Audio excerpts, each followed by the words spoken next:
I'm just so excited about the progress that I've been making lately, about this year so far in my craft self, and also need some escapism from everything outside of my craft self. So today we're gonna do a mid-2026 update of my slow craft year, of my sewing journey, of all the things. So let's just dive right in.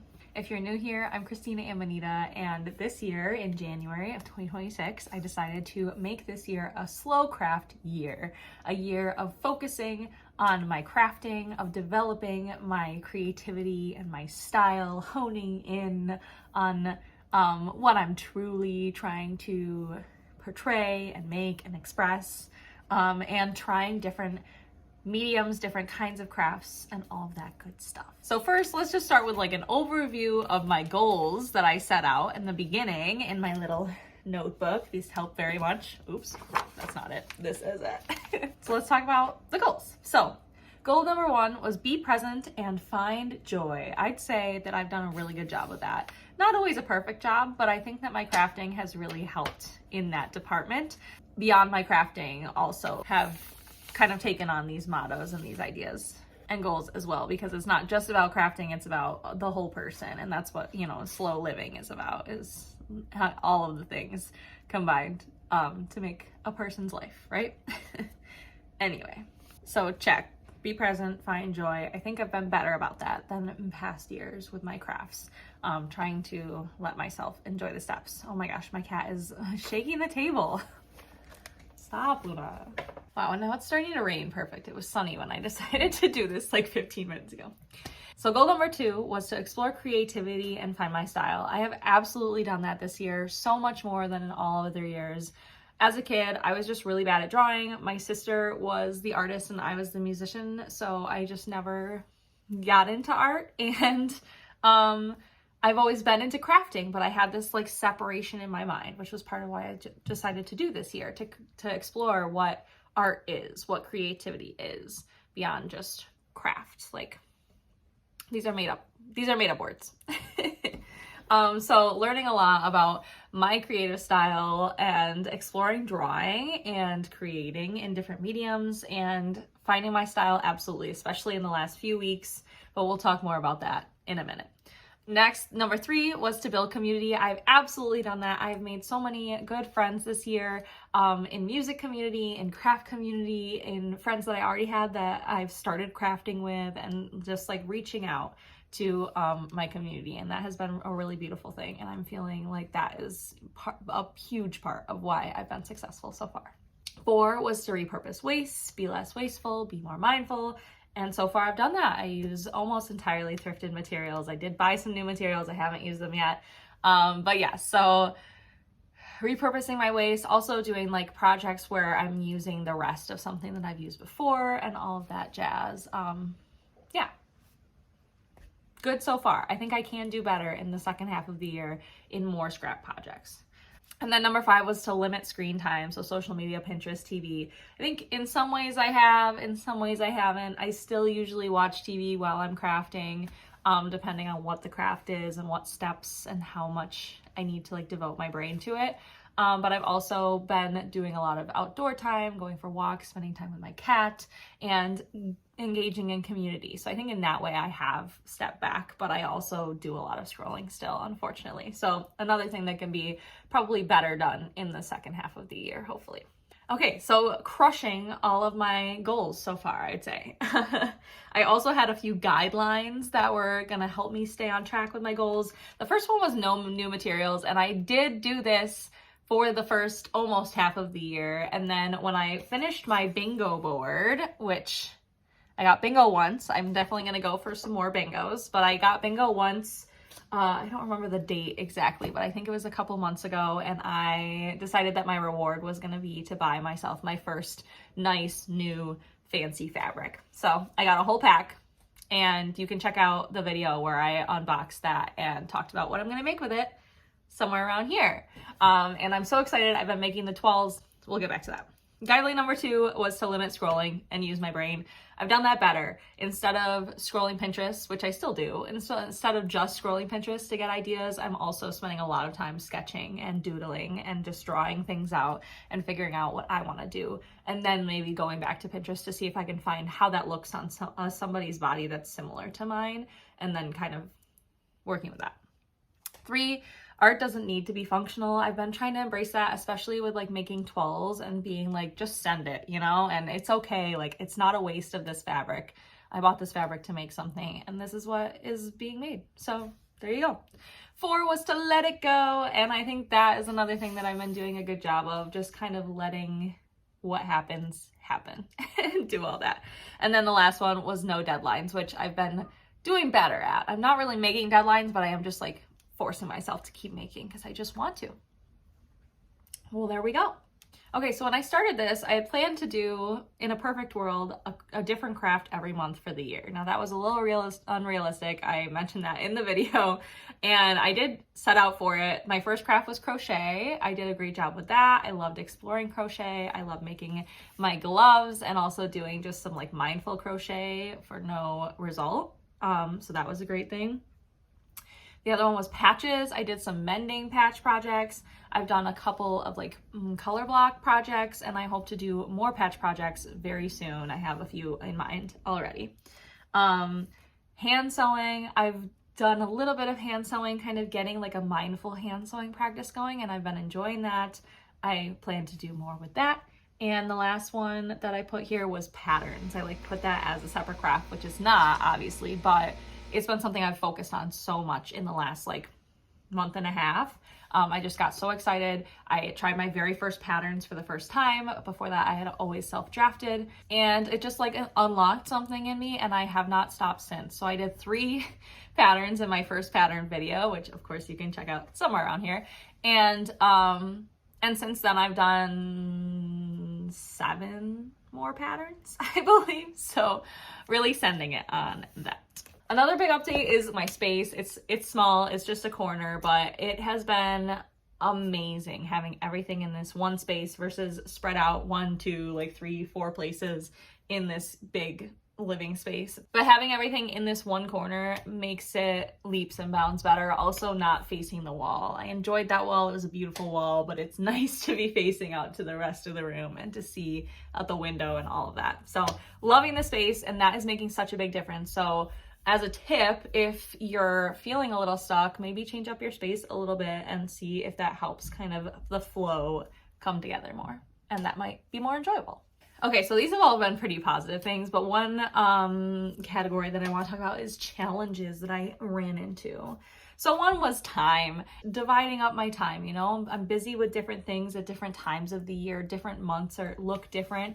And so it's been challenging to like have a consistent schedule, but that's okay. Like, it's okay when I have more time to do more things. So lately I've had more time. Karis has been gone at gigs more because it's summer. And so I've had a lot of time to myself where I can just create and enjoy that. But previously, you know, a few months ago, he wasn't really going out much. We were spending a lot more time together, like watching movies, doing whatever. And so neither of those is better or worse than the other, just different circumstances for different times of the year, different ways that I'm feeling as I go through the cycles of life. The next one was balancing, which kind of goes along with the same thing, kind of balancing all of my interests. I've been leaning in a lot to music. The first 3-4 months of the year, I was just music. I've been into a community choir that I joined, which I'm really loving. I've been doing more songwriting and just like playing my originals in front of people. And so, yeah, I've just been focusing a lot on music. And again, nothing bad with that. Just, it's hard to kind of focus on more than one thing at a time, especially with ADHD, with having a bunch of jobs on top of like just my interests and hobbies, all that. So a challenge. And then the last thing, the third challenge that I've had is just focusing. So like deciding on steps, deciding on what to do. So I think this is where patterns have been just a game changer in the focus that it provides of printing, cutting, taping, cutting out the fabrics, and then following direct steps from somebody else on the order. When I self-drafted stuff, I just had to make it up as I went. So it's been really nice to just have those steps written out. I can make all smaller choices within those steps. So it's nice to have more structure for me to be more free. So that's just something that it makes my brain work a little better, I think. One big thing that I notice is just trying not to shame myself for rest, allowing myself rest and recovery, and not pushing myself. And the last few weeks, admittedly, I have been. I think it's just the coming of the summer, the longest days of the year, all of that. But yeah, just taking more rest and knowing that everything takes time. It's okay to stew on some things, to doodle it once, doodle it twice, draw up a little mock-up, and then make a toile. And then finally we get to the item, and that's okay. All of those steps are important, and we can enjoy each and every one of them. As far as the stats, I have been tracking like how many days a month I am crafting. And at first it was like crafting instead of like screen time, but a lot of times it overlaps. But like this month, it's the 19th of June, happy Juneteenth, and I've done 13 days of crafting this month, which is kind of insane. So most months it has been a good amount, but some months it was just a couple. And again, that's the part of the balance of I was doing other things like exploring my reading, which I've been enjoying a lot, going outside and going for walks and making music, engaging in community, all of that. One really big thing that I've noticed just in the last several weeks of making things and just accelerating, like the exponentiality of it all. That's what I keep telling people, is that it's exponential. Every new pattern that I try, every new thing that I make, every new video that I watch, the knowledge is exponential, and I can do so many more things. Doors just keep opening every time I do something. And so that is just so exciting to me, to have more levels to achieve, I guess, and more possibilities for me to make what I envision. Like I mentioned, I've been doodling a lot, and it is such a like payoff of drawing something out and then making it and seeing kind of the similarities and the differences, the real life versus the vision and all of that. It's been very exciting, and I've never had a bad experience with that so far. Another huge thing that I've noticed is that I've been thrifting exclusively for like a decade. And so when you're thrifting exclusively for so long, you just kind of have to work with what you have, what is there, you know? You make choices based on what is the closest thing to what you need, what you want. And so that comes out in like colors, styles, sizing of items, patterns on the items. And so it is just so exciting to have the free reign after being constrained to the thrift market for so long. And also just like fast fashion is also very limited as well in what they provide. It's always like in a certain style, right? So if you're anywhere outside of that, it just never feels quite right. And so this has just been so exciting. The dreaming is happening. Things are cooking up in my mind now that I know that I can make whatever the heck I want to wear, whatever colors, whatever patterns, whatever styles I want to wear, and in my size that's meant for me. So as somebody who came from thrifting into this world, it is so amazing, and I'm loving every step of it. I'm so excited. I made this. I just finished this morning, and already dreaming of the pants that I'm gonna make to go with it. And so like something like this would never be on the mainstream market, because these patterns that you have access to when you're sewing, whether it's like tablecloths and thrifted things, or whether it's like fabrics like quilting cotton, I believe this was, I thrifted it. Some of these things would never make it onto the mainstream market in an item that you would want to wear, because they don't think a million people are going to want to wear that exact item. So being able to uniqueify and as much as I want is amazing. Okay, let's just talk about the items that I've made so far. Okay, the first item was my fingerless crochet gloves. I love them. I've been keeping a tally, and I wore them 10 to 15 times. I kept the tally afterwards, so I'm just adjusting or just kind of guessing, approximating, but I wore them a lot this end of winter, beginning of spring, and I plan to wear them in the fall, and so I think they're really great. I love them. 10 out of 10. Next, I made my making my dream barrel pants video with 2 different jeans that I already had. Those ones I've worn 3 times, so not as great, but not too bad. I do like them. The season's kind of over for them for right now though. Next was my pajama set that I upcycled. It was an extra large or something set that was gifted to my partner. and was way too big for him, and I made it into a barrel pant set for me. I have only worn the top once, but the bottoms I wear all the time, or I did during the winter as pajamas, but also just like around the house as like a cute outfit to wear. My quilt vest that I made in my recent video, I have not worn yet, but that's because it's been just too warm to wear it. It's too heavy. My tapestry pants I also have not worn yet. I need to adjust them. I think the crotch and the waistband both need adjusting, and also the hem. So I'm getting around to it. The mock top I did wear once, but I cannot find now. So once I find it, hopefully I will wear it some more. The Florence top I have only worn once. This one, it's kind of exposing. So I need something proper to wear underneath it for it to be comfortable to move around in. But the Florence pants that I made, I have worn 9 times, I wrote down, maybe more. I've been wearing them all the time. It's been like less than a month since I made them. So I've been like pretty much living in those pants. I love this pattern. I plan to make it again. I am excited about the toile fabric of this and how it worked out. I thought it would be a little more chintzy, but it worked out well. I also made the open back tank top by Matchy Matchy in this striped green pattern, and I love this. I've worn this 3 times, and this was the thing that I got my first ever "where did you get that?"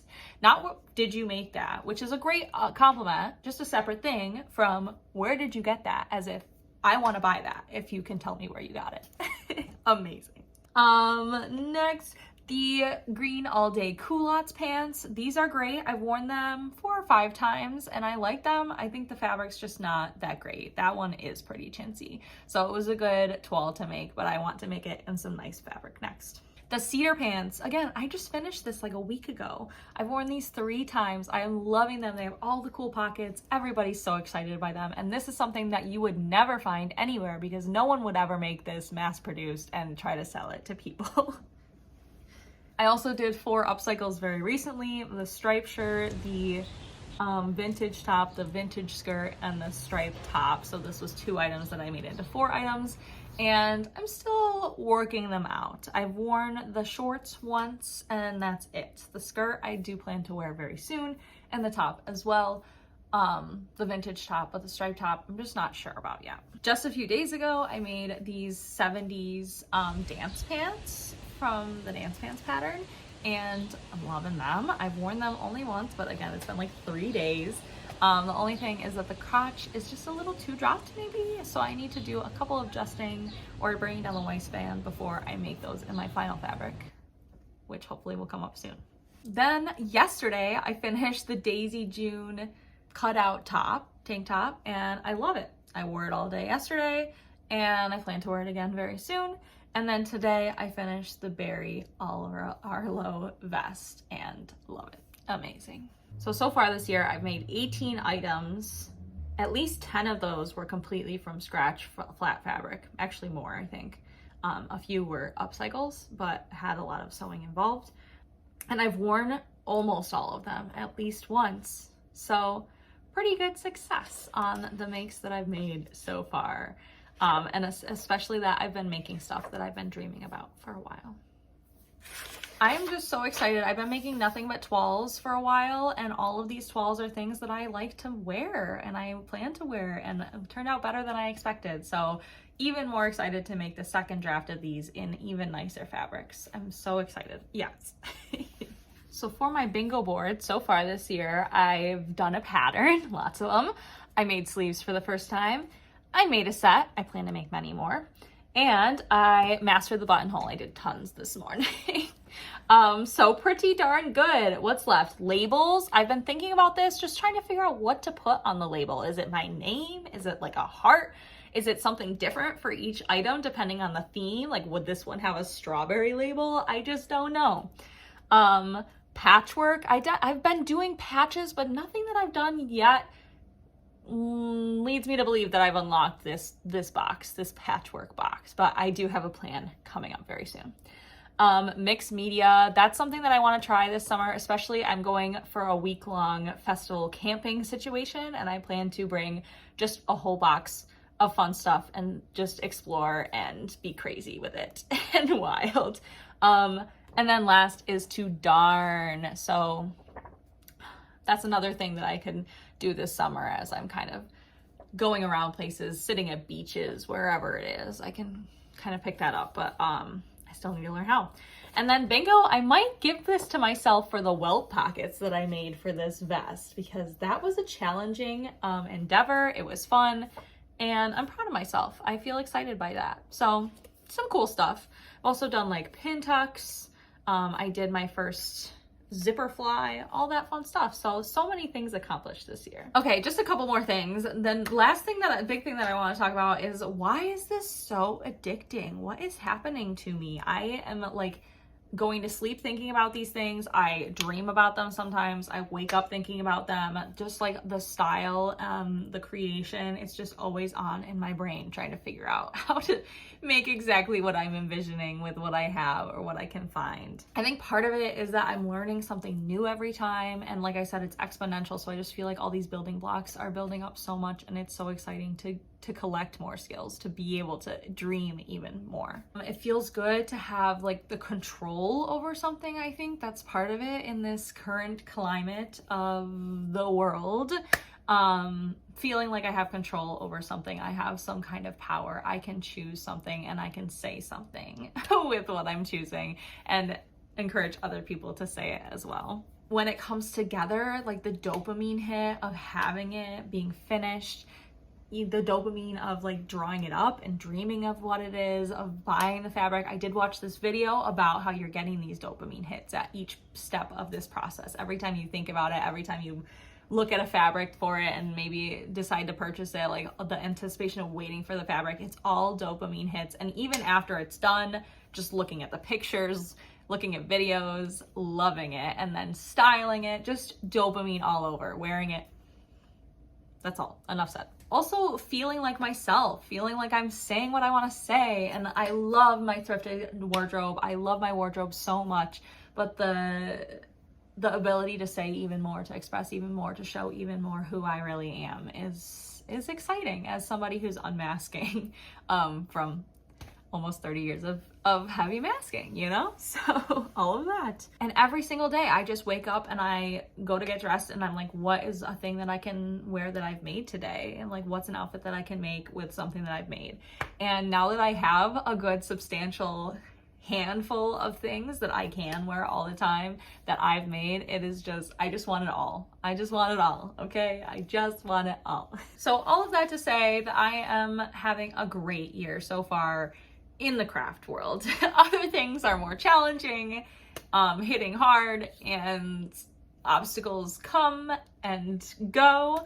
But solely thinking about my craft journey, I am on cloud 9. I am having the best year. I am having so much fun.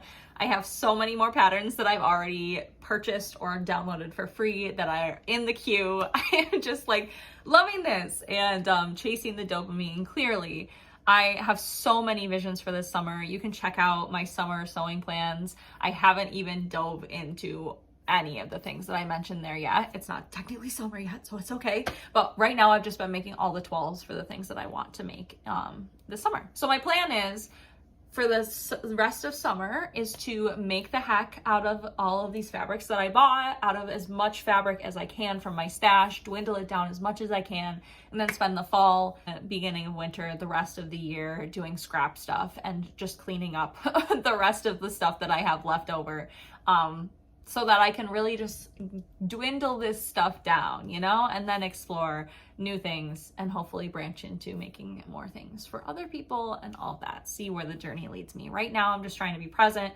enjoy each step, and love what I'm doing. Love being able to wear it. Love being able to share it with you. Thank you so much for being here. Thanks for sticking around. If you're still here, maybe give me a like, maybe hit the subscribe button, maybe hit the bell to be notified when my next video comes so you can stick around and see all, like, there's nowhere to go but up, okay? So stick around to see where we go and get your sewing journey started today if you have not yet. Leave me a note down in the comments about what you are most excited to sew this summer, and I will see you in the next one. Have a great day. Bye.